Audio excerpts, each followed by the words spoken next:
যে কোনো কম্পিটিটিভ এক্সামে ছিটমহল সমস্যা খুবই ইম্পর্টেন্ট একটা টপিক। ফ্যাক্ট হচ্ছে ছিটমহল কি জিনিস। সাপোজ এটা হচ্ছে এ দেশ, আমি যদি দেখাই তাহলে এটা হচ্ছে এ দেশ আর এটা হচ্ছে বি দেশ।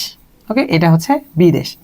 এখন এ দেশের ভিতরে কোনোভাবে বি দেশের কিছু জায়গা রয়েছে আর বি দেশের ভিতরে এ দেশের কিছু জায়গা রয়েছে। কালারটা যদি আমি চেঞ্জ করে নিই, বি দেশের ভিতরে এ দেশের কিছু জায়গা রয়েছে।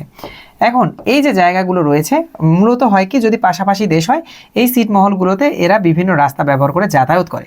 কিন্তু এই যে দুই বর্ডারের মধ্য দিয়ে যাতায়াতের একটা প্রবলেম, এটার কারণে যেটা করা হয়েছিল আমাদের বাংলাদেশ এবং ভারতের যে ছিটমহলগুলো ছিল সেটা করা হয়েছিল যে ছিটমহল যেটাকে বলা হয় যে বিনিময় করা হয়েছিল। অর্থাৎ এই যে চারটা ছিটমহল এরা হচ্ছে এদের করে নিয়েছিল আর এখানে যে বি দেশের তিনটা ছিটমহল ছিল এরা হচ্ছে নিজেদের করে নিয়েছিল। যার কারণে নিজেদের ভূখণ্ডের পুরোটাই নিজেদের, এদের নিজেদের ভূখণ্ডের পুরোটাই নিজেদের। সো এই যে ছিটমহল প্রত্যাবর্তন বা হচ্ছে ছিটমহল যে বিনিময় চুক্তিটা, এই চুক্তিটা কার্যকর হয়েছে হচ্ছে 1 আগস্ট 2015 সালে এবং এটার ফলে বাংলাদেশের অভ্যন্তরে ভারতের যে 111টি ছিটমহল ছিল এগুলো হচ্ছে বিনিময় হয়েছিল। এবং এই 111টা কোথায় ছিল আমরা যদি বলি তাহলে আমরা শর্টকাটে মনে রাখবো যে নীলা কবিতা পরে। এই কথাটুকু যদি আমরা মনে রাখি তাহলেই কিন্তু আমাদের মনে রাখা হয়ে যাবে যে নীলা কবিতা পরে। তো নীলা কবিতা পরেতে কি হবে, নিতে হচ্ছে নীলফামারী, এই নীলফামারীতে ছিল হচ্ছে 4টা ছিটমহল, কতে হচ্ছে কুড়িগ্রাম, এই কুড়িগ্রামে হচ্ছে 12টা ছিটমহল, লাতে হচ্ছে লালমনিরহাট, লালমনিরহাটে সবচেয়ে বেশি ছিল প্রায় 59টা ছিটমহল এবং পরের পথে হচ্ছে পঞ্চগড়, পঞ্চগড়ে ছিল 36টা ছিটমহল। তাহলে বিনিময় হয়েছে টোটাল 111টা।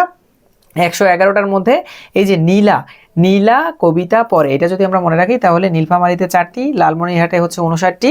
পরীক্ষায় প্রায় সময় আসে সবচেয়ে বেশি ছিটমহল কোথায় ছিল, লালমনিরহাটে। এরপরে কবিতা কুড়িগ্রাম হচ্ছে 12টি এবং পঞ্চগড়ে 36টি।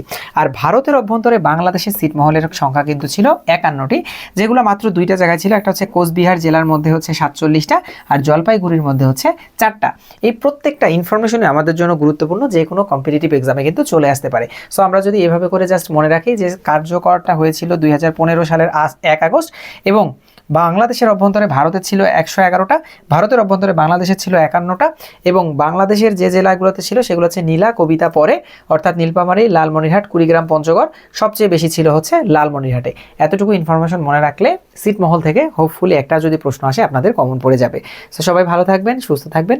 নেক্সট ভিডিওতে আবার দেখা হবে ইনশাআল্লাহ। টিল দেন টাটা, আসসালামু আলাইকুম।